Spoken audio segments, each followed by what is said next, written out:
reading comes from the book of Mark, chapter 10, verses 46 to 52. Then they came to Jericho. As Jesus and his disciples, together with a large crowd, were leaving the city, a blind man, Bartimaeus, which means son of Timaeus, was sitting by the roadside begging. When he heard that it was Jesus of Nazareth, he began to shout, "Jesus, son of David, have mercy on me." Many rebuked him and told him to be quiet, but he shouted all the more, "Son of David, have mercy on me." Jesus stopped and said, "Call him." So they called to the blind man, "Cheer up, on your feet, he's calling you." Throwing his cloak aside, he jumped to his feet and came to Jesus.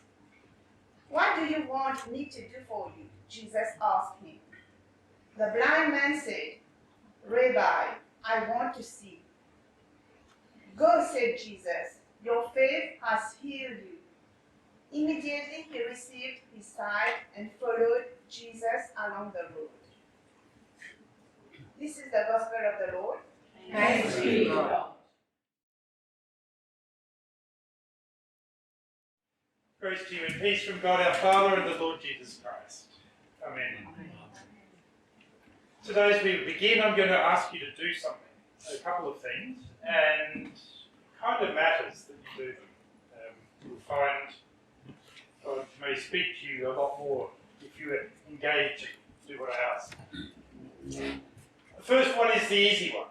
I want you to close your eyes. So close your eyes. Look at the darkness. Imagine that this is all that you ever see. It is dark, not because you chose to close your eyes, but because your eyes are always closed, if you will, because your eyes don't work. Day by day, you cannot make what you need to survive. And so you go through the city streets of Jericho in the dust, avoiding the things that change each day, and sit by the busy road that leads to Jerusalem.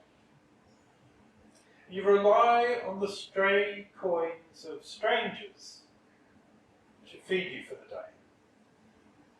You will always have this problem. Things will never be any different.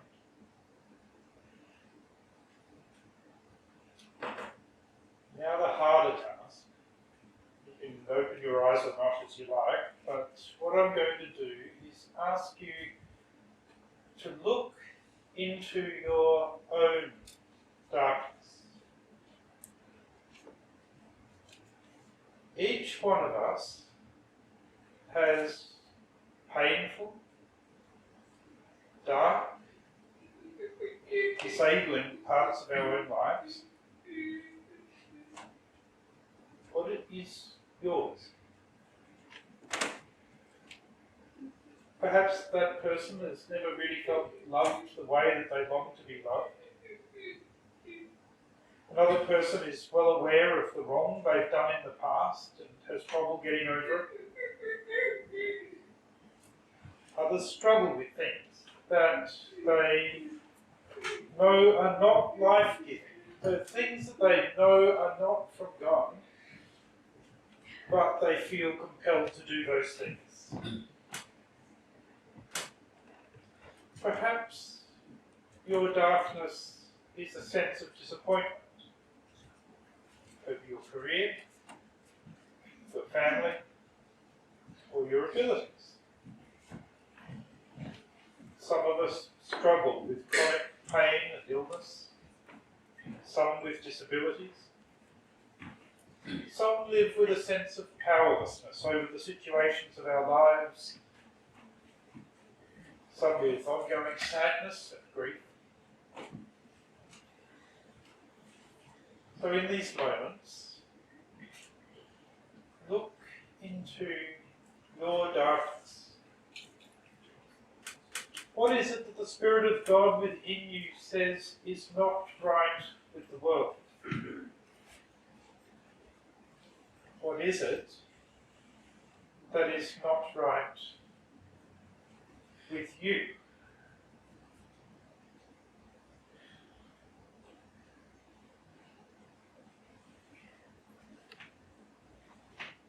Now we take it one step further and just reflect for a moment. What are your coping mechanisms?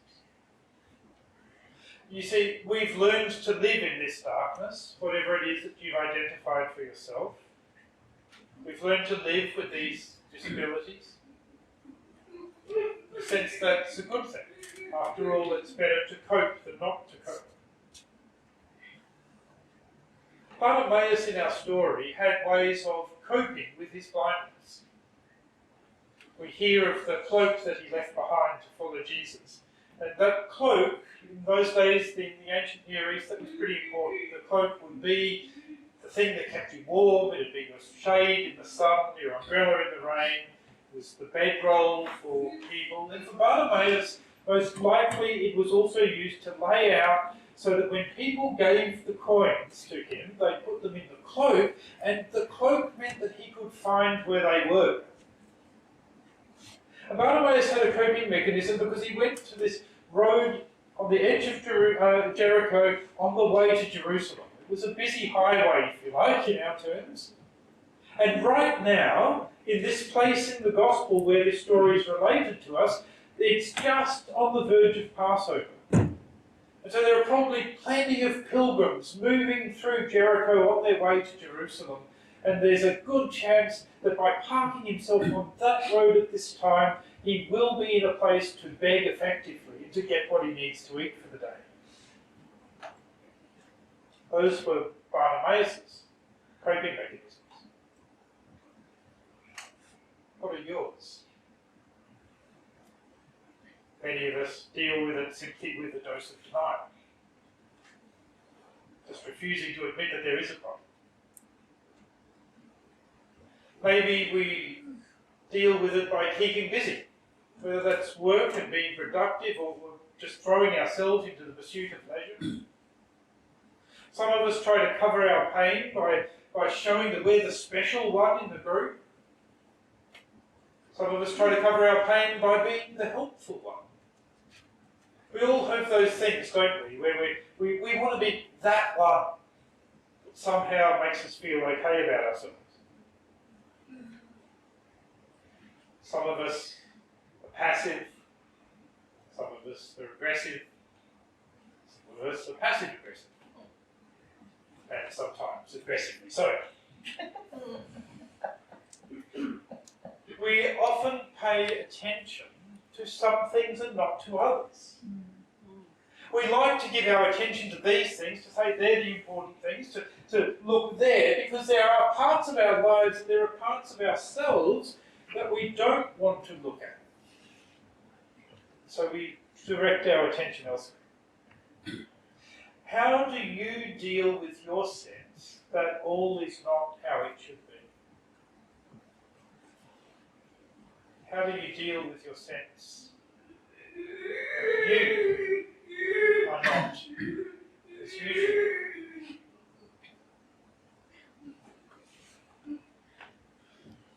But then, as Bartimaeus waits by the roadside, a name appears in the darkness.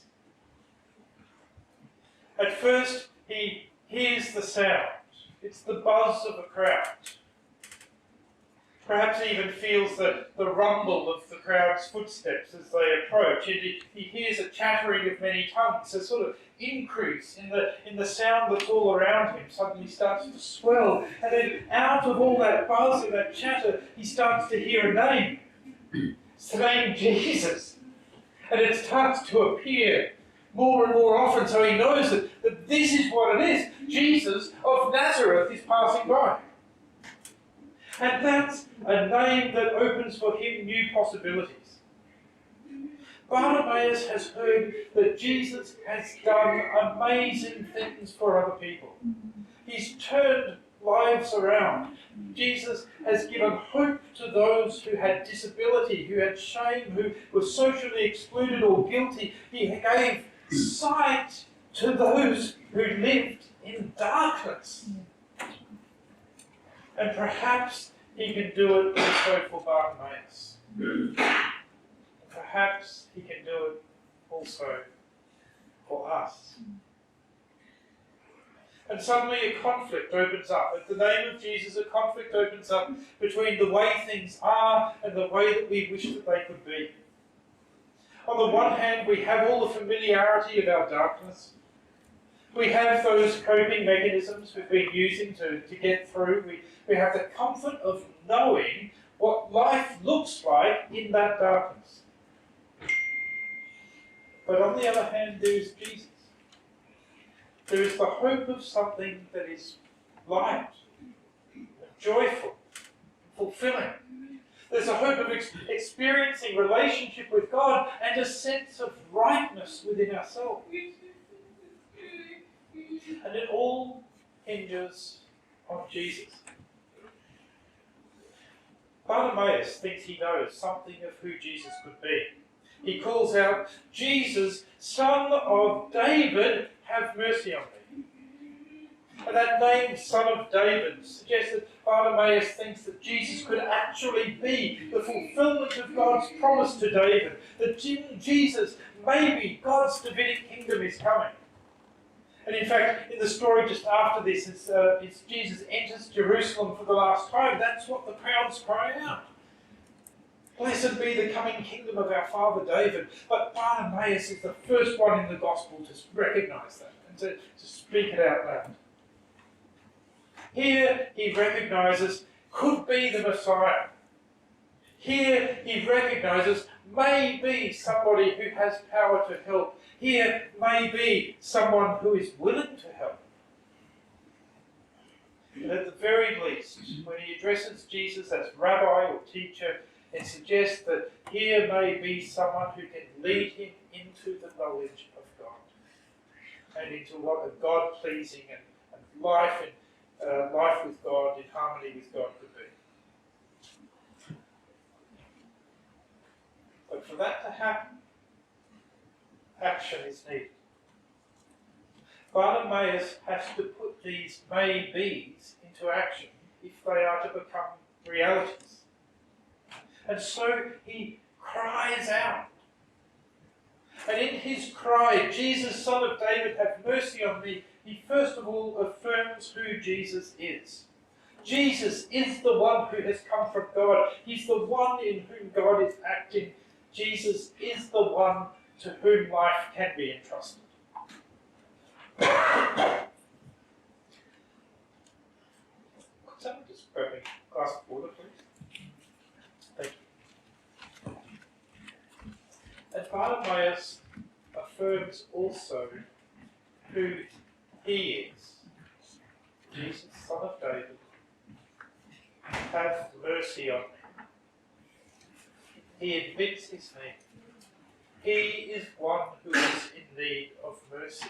This darkness in which he lives is not something that he wants to live with, and it's not something that he can handle on his own. He needs help. And today, our question is, are you willing to take the same step? Right now, are you willing to say that Jesus is the answer to your question? Can you see in him light for your darkness? Will you, with Bartimaeus, trust Jesus to take hold of your life, to show you what is real, and to be your best good? Think on your darkness. Reflect on your wounds and the ways in which you've wounded others. Consider your compulsions, your powerlessness, your weakness and illness, your misuses of power. And you admit that your best life is not life at its best. It's not easy to do that. To cry out with Bartimaeus, "Jesus, have mercy on me," comes with all kinds of resistance to it. We hear it in the story that it comes across the resistance from the crowd, that we would rather just go on with life as normal. That crowd would rather that we not bring our weakness into the open. And sadly, even here in Christian community, sometimes we can get the impression that people would just rather we not admit, how we're struggling. The crowd would rather us not turn to Jesus, because sometimes that disrupts the way the crowd works. And so, hush, they say. Just go on with life as normal. Keep fitting your place in our pattern. To cry out to Jesus comes across the resistance of those who would tell us that he will not be concerned for someone like us. Hush, they say. Do you really think God could care for you? And that comes across also as our voice within us that says the same thing, where we also sometimes fear that Jesus isn't concerned for us. True. To cry out to Jesus means admitting that our coping mechanisms are not giving us what we always thought they did. For those who have lived in denial, it means facing the question squarely. For those who have sublimated our darkness in our work, in our social group, in our pursuit of leisure, it means stopping and admitting that those tactics have not led to the fullness of life that we've always claimed that they did. And finally, we're faced, like Bartimaeus, with Jesus himself asking us the question, what do you want me to do for you? It's a moment of decision. At this point in the story, we will now see whether Bartimaeus has really turned his hope to Jesus or not. Because he could, at this stage, still answer, "Rabbi, I need some cash." And you could do the same. Yeah. Today, you have the option. Here, in the presence of God, you can name a lesser need. You can simply ask God to give you a stronger coping mechanism, a way to go on with life as it's always been, as it's been under your control, because that's familiar. It's also dysfunctional. Or you can do what Bartimaeus does and hand his deepest need over to Jesus, for Jesus to make of it his life what he will. "Rabbi," he says to him, "let me see again." What do you want Jesus to do for you? Are you tempted simply to use Jesus to bolster your own coping mechanisms? Are you trying to use Jesus as some sort of divine pixie dust to be sprinkled over the life that you're making for yourself? Do you want him to help you limp along without really addressing your darkness? Or are you willing to bring the whole of yourself to Jesus? To bring your deepest needs into the light and to admit the brokenness of your human nature and your disharmony with God? Are you willing to see what Jesus can do? Honestly, that's a risky thing to do. Because if you do that, you won't necessarily get your prayer answered the way that you've planned that it should be answered. But even more risky is the fact that when it is answered, you will find that the answer comes with a new relationship. To honestly give your needs to God is also to give yourself to God. And that leads us into all kinds of places and all kinds of ways of life and all kinds of things that are going to be different. It also means placing our trust in God rather than in ourselves. You cannot know what the answer will be until you have asked it. You have to trust God's answer. So often we fear that his answer will be no. Bartimaeus in the story cannot know what will happen when he cries out, "Jesus, have mercy on me." He cannot know what will happen when he says, "Lord, I want to see again." He can only hope and trust what he has learned of Jesus.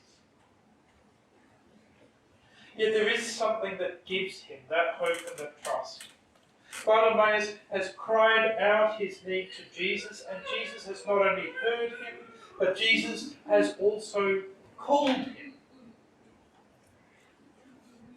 The text tells us Jesus stopped and said, "Call him."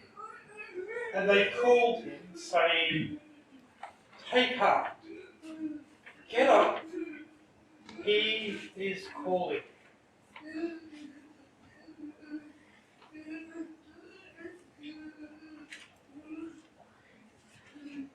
Whenever we cry out our needs to Jesus, we need to remember that he is calling us to do precisely that.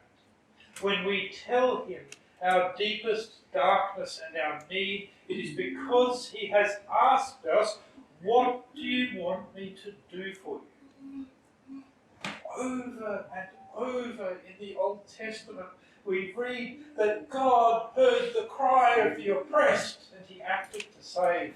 That God, we heard the other day that for those of us who are on the reading plan, that God heard the cry of the baby Esau and he answered that. God heard the cry of his people Israel and he answered that. And now we read in this text that Jesus hears the cry of Bartimaeus and he calls him to come. Jesus answers our cry, our pain, our need with his call. He wants to graciously take hold of your life. He wants to give you light in your darkness. We don't have to fear that he's uninterested in our pain, in our sorrow, or our dysfunction, because his call tells us exactly the opposite. Jesus says of us today, "Call them." So I call you. Get up, take heart. He is calling you. He doesn't want to be the band-aid of your coping mechanisms. He wants to be the answer to your deepest questions. He wants to tell you what you're worth, guide you into the life of harmony with God, heal your deepest sadness, forgive your sin, bring you to health of body and soul, and bring light into your darkness, whatever that darkness is. Trust in Jesus, and you will be able, as the text says, Jesus says to the man, you will be able to go your way. Your faith has made you well.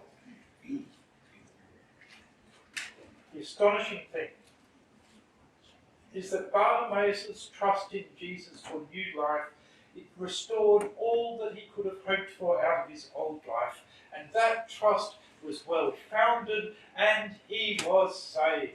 And that's the Greek word again. We've spoken about that word saved. It's translated in English here as he was made well, and it's the word that means all kinds of things. It means physical healing.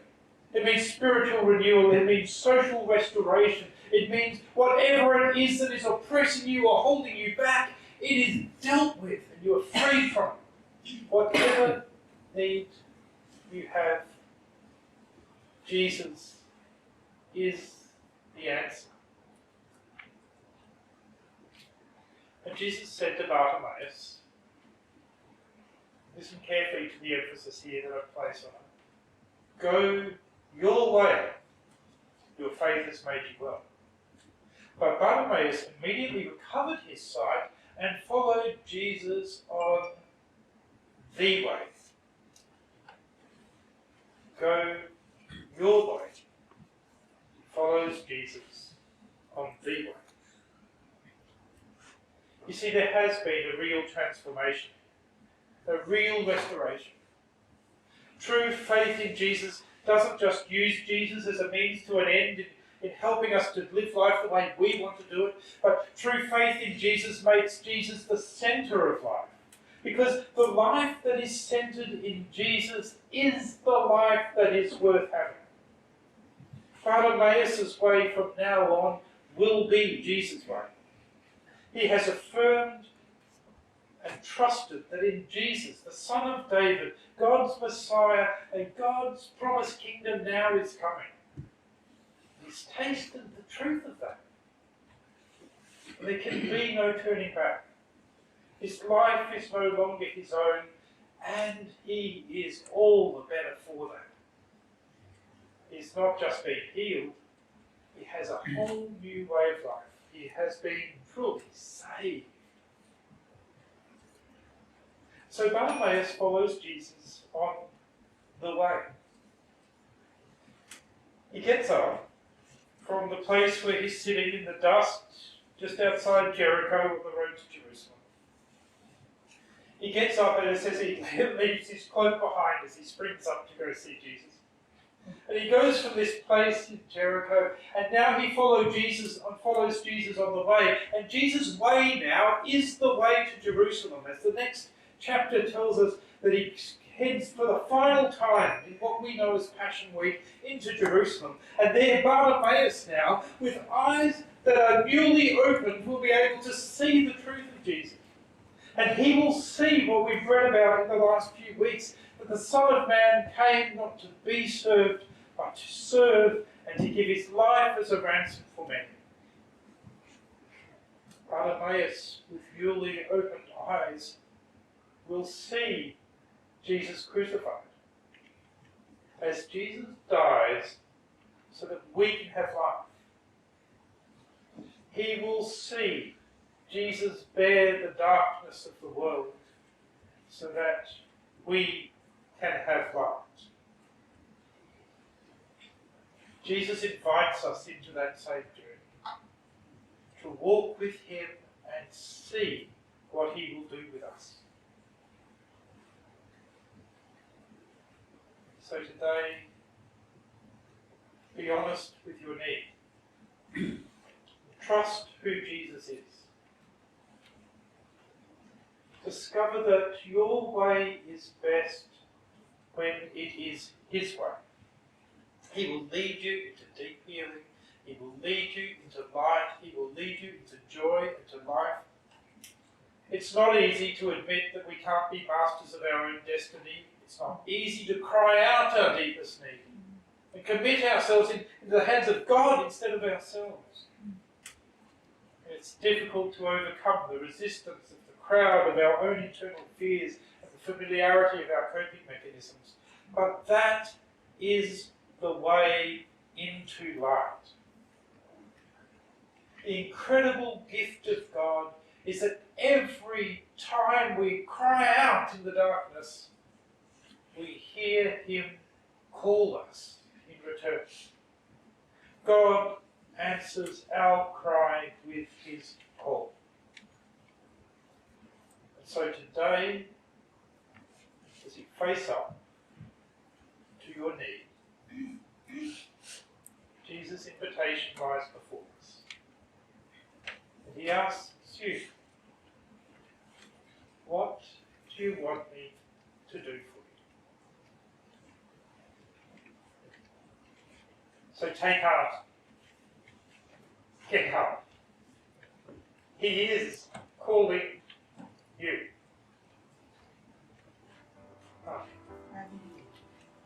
The peace of God, which passes all understanding, keep your hearts and your minds in Christ Jesus. Amen.